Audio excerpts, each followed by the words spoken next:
Bagaimana adik-adik sekalian? Selamat pagi.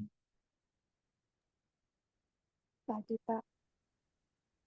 Kita mulai ya, atau seperti apa?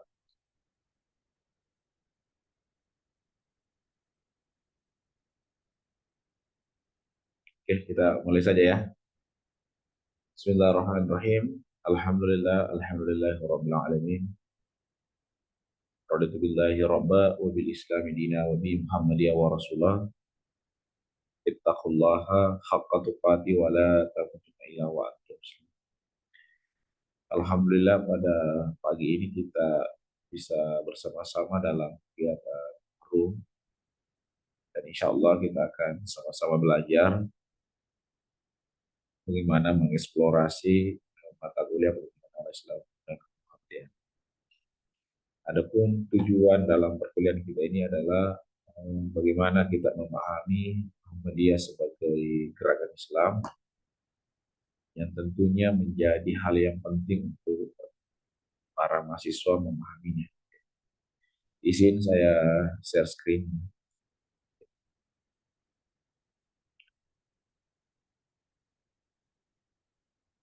Ya,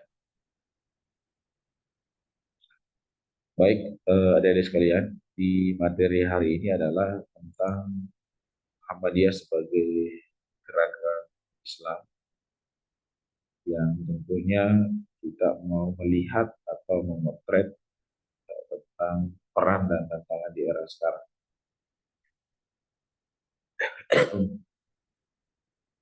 Kalau kita berbicara tentang perang ya, dan tantangan, tentu ini menjadi hal yang penting untuk kita pahami bahwa Muhammadiyah ini merupakan organisasi besar yang didirikan oleh Muhammad di Indonesia. Ini punya sejarah panjang 100 tahun yang lalu, dan kita memotret hari ini tahun 2024 seperti apa peran dan tantangan di era sekarang. Karena Muhammadiyah ini adalah organisasi Islam besar di Indonesia, tentu adik-adik sudah paham dan memahami bahwa salah satu tokoh yang berperan besar terhadap pendirian organisasi ini adalah Kiai Ahmad Dahlan pada tahun 1912 di Jakarta. Kita bisa bayangkan kalau sekarang Kiai Ahmad Dahlan hidup pada tahun ini, mungkin dia akan melihat, oh seperti inilah anak-anak muda sekarang, para generasi-generasi sekarang. Dulu Ahmad Dahlan ini sangat aktif sebagai pemuda ya. Belum saya minum dulu ya.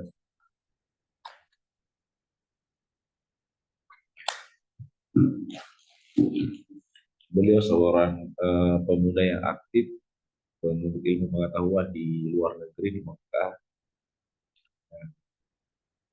Banyak gurunya adalah, dan tentunya di tema slide ini adalah kita fokus bagaimana melihat pembaharuan tajdid atau penguatan ajaran Islam yang berdasarkan pada Al-Quran dan Sunnah. Sebagai hal yang penting bahwa prinsip dasar Muhammadiyah itu adalah berpegang pada Al-Quran dan Sunnah. Ya, tentu mereka menolak tahayul, tidak ada khurafat. Kalau kita kenal sekarang adalah TBC.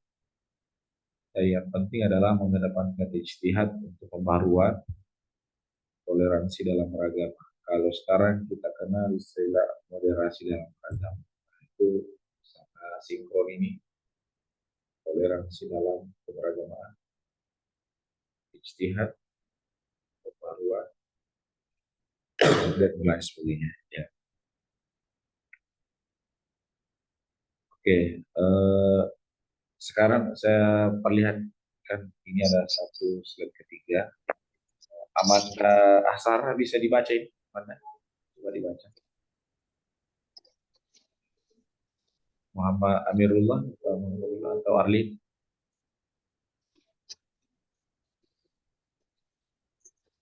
Arlin Saputra, silakan. Yang mana, Pak?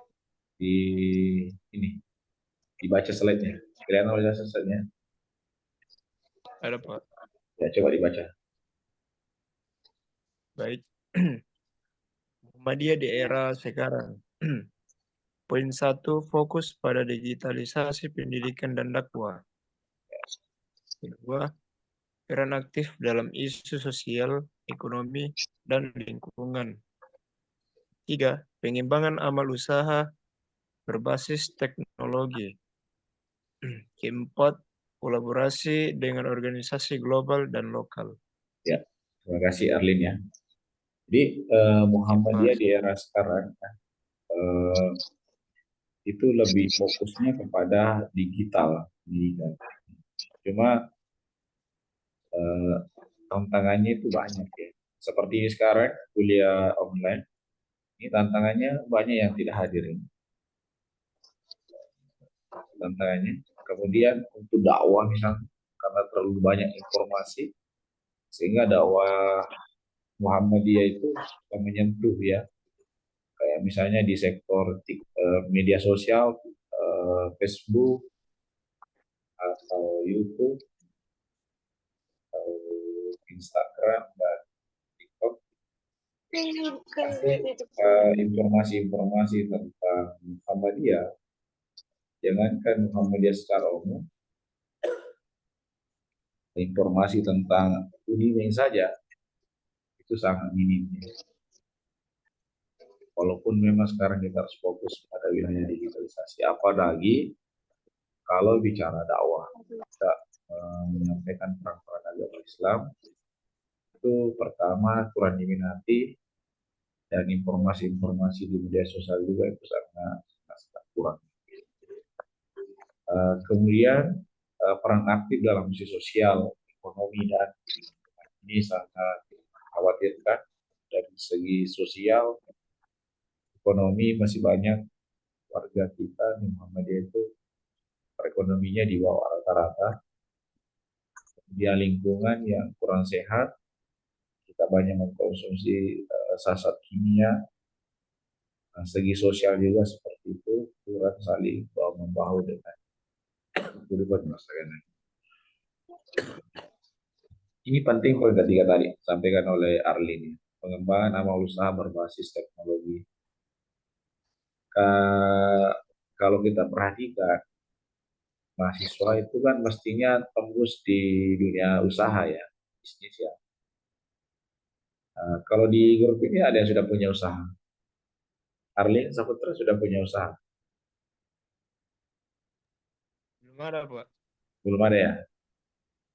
Iya, Pak.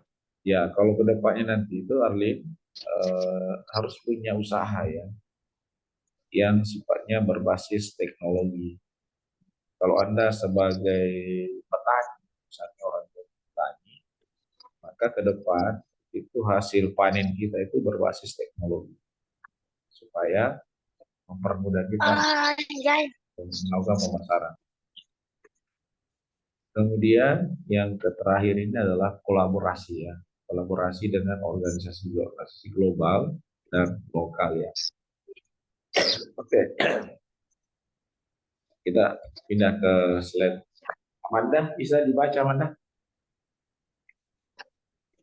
Amanda Al-Sahra, ada orangnya? Amanda? Ini Amanda ada orangnya.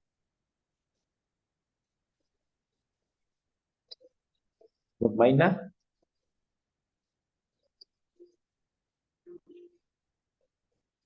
Nah, hadir juga. Oke, situ Nur Amalia. Coba dibaca Nur Amalia slide-nya.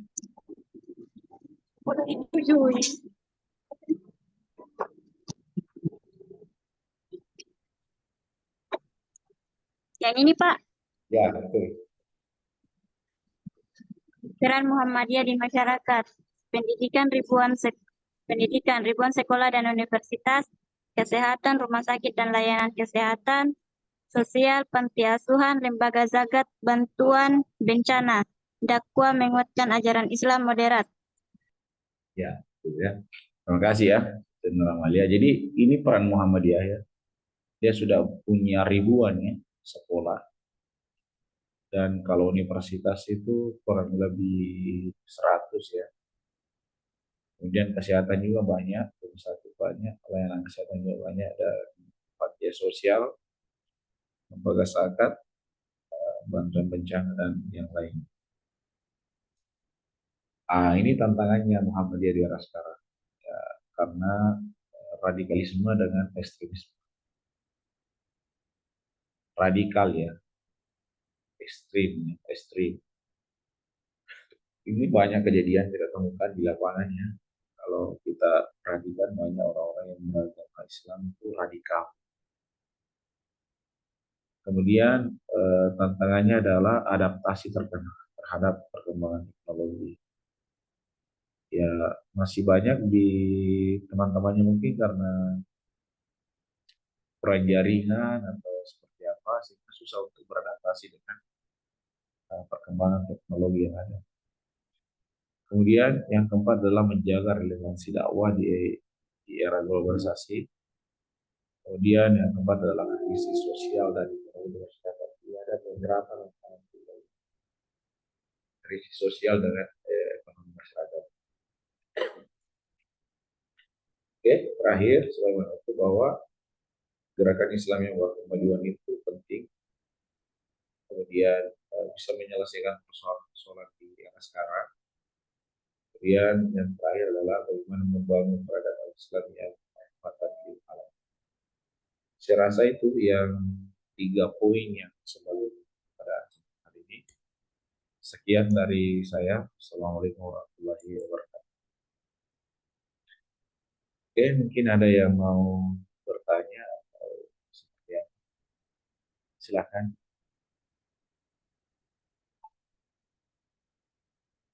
Kita mulai dulu mungkin dari Musakir. Ya. Musakir ada orang monitor. Musakir mana Musakir? Pak. Arlin, masih ada? Rasa kalau saya sudah aman, Pak. Ada pertanyaan Arlin? Sudah aman, Pak, kalau saya. Ada ya. Aman. Muhammad Amirullah. Any questions of Amirullah? Afdal?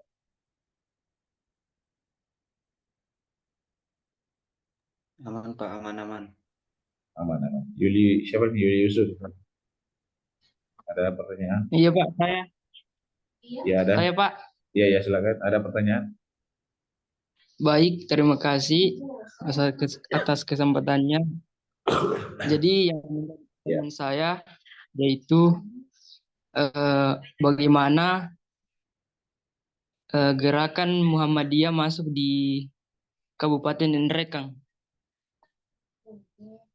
dan siapa yang pertama kali membawa gerakan Muhammadiyah di Kabupaten Nrekang ini? Terima kasih banyak. Sekian, terima kasih. Ya, saya mau maaf ya jawabannya ini saya tidak bisa jawab. Siapa orang pertama yang memasukkan agama Islam di Kabupaten Nrekang atau membawa paham organisasi Ahmadiyah? Saya kurang tahu pastinya. Itu yang pertama ya. Kemudian yang kedua, kalau sejarah Sulawesi Selatan saya paham bahwa dulunya Sulawesi itu dulunya hanya beragama Muslim. Jadi para orang tua kita dulu itu semua itu pemakan babi. Nanti setelah abad ke-1, ada yang mengatakan abad ke-1, ada yang mengatakan abad kedua di Sulawesi Selatan sudah mulai ada pergeserannya, ada sekelompok karena sekelompok Islam yang masuk melakukan penyebaran, tetapi secara koordinasi ya saya paham. Tapi di buku Pak mantan ketua PDM itu ada di bukan buku ya, disertasi tesisnya Itu ada dia tuliskan. Dituliskan tentang sejarah maksudnya Muhammadiyah di Kabupaten Kretek. Dan nanti bisa adik-adik cari tesisnya beliau, Bapak Pak Kiai Kamarudin Sita. Di situ pernah dituliskan tentang sejarah maksudnya Muhammadiyah di Kabupaten Kretek. Ini menarik pertanyaannya. Adik-adik bisa telusuri situ seperti apa. Jangan sampai saya memberikan informasi yang salah. Karena beliau memang pernah menjabat sebagai Ketua Pimpinan Daerah Muhammadiyah, tentu banyak referensi dan pemahaman. Kalau dipertanyakan Unimed, ya mungkin saya bisa sedikit jawab kalau setelah Unimed. Ya, tetapi saya tidak tahu apakah Unimed itu bersamaan dengan gerakan Muhammadiyah atau ya, tentu kalau kita bicara amal usaha Muhammadiyah, tentu organisasinya itu ada baru amal usahanya. Saya wallahu alam bisawab, kalau yang lebih tahu, tapi ini perlu ditelusuri oleh adik-adik. Bagus sekali pertanyaannya. Nanti kita jawab sama-sama dan cari sama-sama seperti apa literatur sejarah maksudnya Muhammadiyah. Apakah misalnya waktu didirikan 1912 oleh Kiai Ahmad Dahlan sudah juga masuk 1915 di Kabupaten Kretek. Kita perlu penelusuran yang lebih detail seperti apa maksudnya Muhammadiyah. Kalau sejarah organisasi lain yang saya pahami, misalnya Darul Dakwah Irsyad, DDI, Nahdlatul Ulama, saya sedikit paham. Kalau kita telusuri, lebih dulu DDI berdiri daripada Nahdlatul Ulama di Sulawesi Selatan. Dan perlu kita pahami bahwa yang membawa tokoh-tokoh Muhammadiyah itu dari Padang, dari Padang, Sumatera ya, Sumatera Barat. Jadi pernah lihat kantornya Muhammadiyah di Makassar, ada yang pernah lihat? Ada yang Belum, pernah Pak. lihat? Pernah? Belum pernah, Pak. Oh, nanti saya share dulu ya, supaya saya bisa dilihat kantor.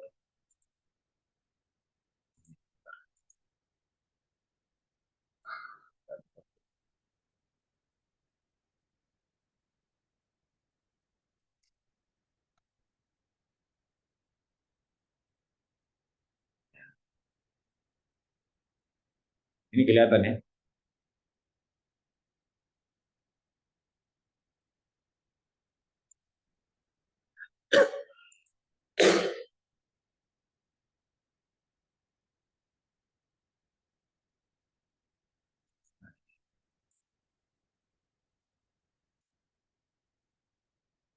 Ini dilihat ya, belum kelihatan namun.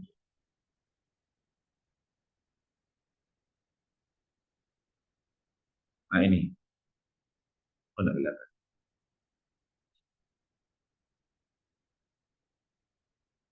Ini kelihatan ya, gambar rumah ini sudah dilihat ya, atau tidak kelihatan?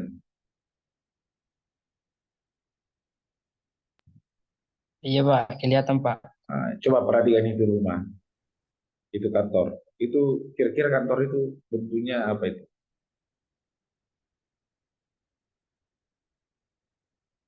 Tidak bentuk. Kalau di Hendrik kan tidak ada seperti itu ya bentuknya ya. Itu menandakan salah satu bukti sejarah bahwa eh, kita Muhammadiyah itu tidak ini, maksudnya tidak langsung muncul di Kabupaten Ningrat. Ada yang membawanya.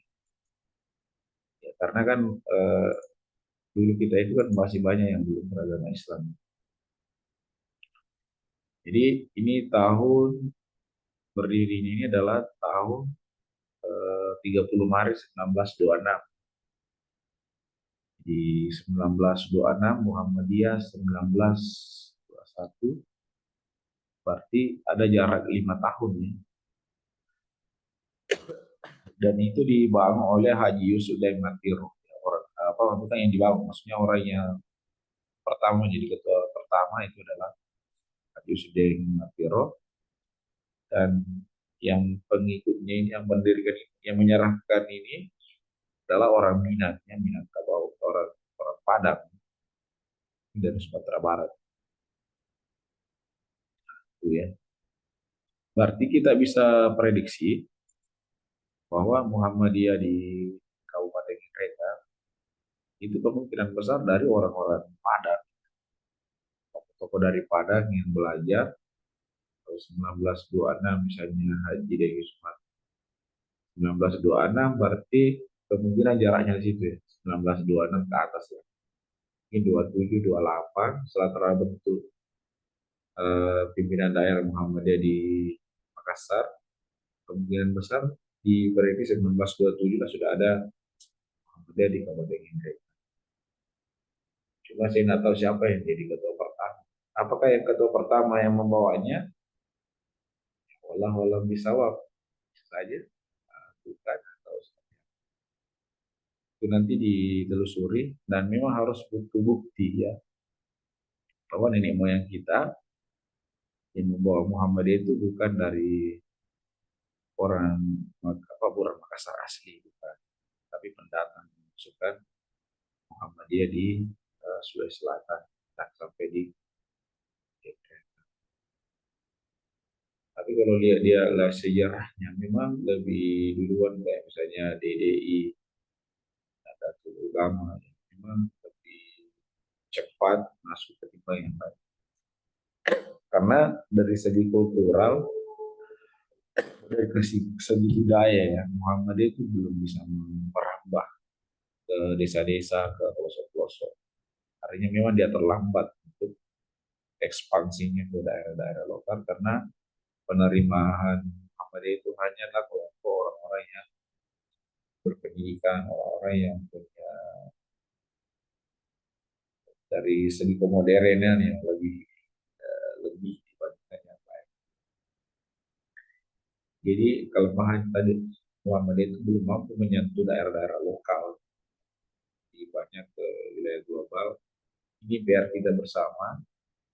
Apalagi sekarang eranya berubah, era digital itu juga belum terlalu disentuh lebih banyak pada wilayah sektor-sektor itu. Oke, itu ya. Rasa maaf ini jawaban karena memang sejarahnya belum saya terlalu paham. Bila ada adik bisa, atau ada yang tahu di sini, ada punya referensi. Oke, saya kira cukup. Mungkin ada lagi yang lain. Siti Nur Amalia, Amirullah, Amanda, mana? Mutmainah kan siapa? Afdal, atau yang lain, silakan. Saya masukkan. Nah, sudah tidak ada lagi. Kalau tidak ada, kita close. Karena insya Allah jam 9 saya ada bicara juga. Mana? Dari sekarang kita akhiri atau seperti apa? Cukup ya? Iya, Pak. Oke, kalau kira cukup, kita ini bisa open kamera supaya bisa. Wow, kamera, guys. Penting pakai jilbabnya yang perempuan. Sampai kita ditegur. Kalau laki-laki dilarang pakai jilbab ya.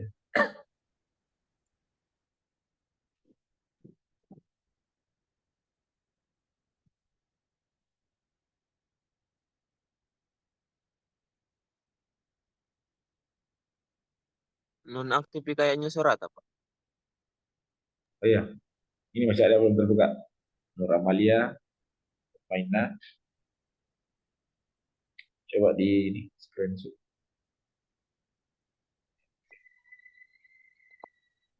Mana? Silakan.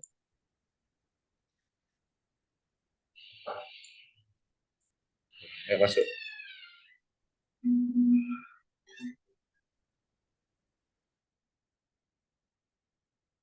Hari ini ya, dari sekalian. Kalau ada pertanyaan nanti di lain waktu, Saya akhiri dengan ucapan billahi fisabilil haq astagfirullah. Assalamualaikum warahmatullahi wabarakatuh.